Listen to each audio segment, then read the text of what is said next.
Introduction to Obadiah. It takes the entire Bible to read any part of the Bible. Even the brief walk-on appearance of Obadiah has its place. No one, whether in or out of the Bible, is without significance. It was Obadiah's assignment to give voice to God's word of judgment against Edom. Back in the early stages of the biblical narrative, we are told the story of the twins, Jacob and Esau. It was in Genesis 25-36. They came out of the womb fighting. Jacob was ancestor to the people of Israel. Esau was ancestor to the people of Edom. The two neighboring peoples, Israel mostly to the west of the Jordan River and the Dead Sea, and Edom to the southeast, never did get along.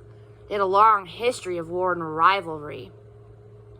When Israel was taken in exile, first the northern kingdom by the Assyrians in 721 BC, and later the southern kingdom by the Babylonians in 586 BC, Edom stood across the fence and watched, glad to see her old relative get beat up.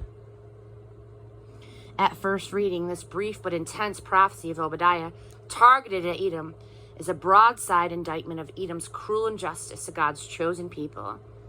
Edom is the villain, and God's covenant people the victim. But the last line of the prophecy takes a giant step out of the centuries of hate and rivalry and invective. Israel, so often a victim of Edomite aggression through the centuries, is suddenly revealed to be saved from the injustices of the past and taking up a position of rule over their ancient enemies, the Edomites. But instead of doing to others what had been done to them and continuing the cycle of violence that they had been caught in, they're presented as taking over the reins of government and administering God's justice justly. They find themselves in a new context, God's kingdom, and they realize that they have a new vocation to represent God's rule. It is not much, one verse out of 21, but it is a glimmer. It is the final verse.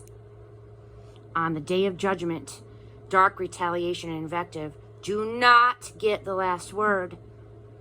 Only the first rays of the light of justice appear here. But these rays will eventually add up to a kingdom of light in which all nations will be judged justly from the eternal throne in heaven. What's this from? All we know about Obadiah is that his name means, quote, servant of God. He wrote shortly after the fall of Jerusalem, and his prophecy of Edom's destruction was fulfilled a generation or two later. It was this too. It was bad enough that the Babylonians had raped, pillaged, and burnt their way across the Jews' country and taken much of the population into exile. But while the Jews were defenseless, their neighbors in Edom had seized the chance not only to gloat, but also to cross the border and take whatever they could get their hands on. Instead of sheltering refugees, Edom had sent them back to be enslaved or killed.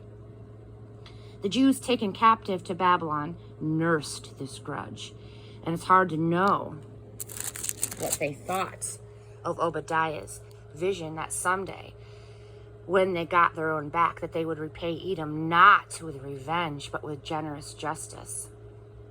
When was this written? About 586 BC.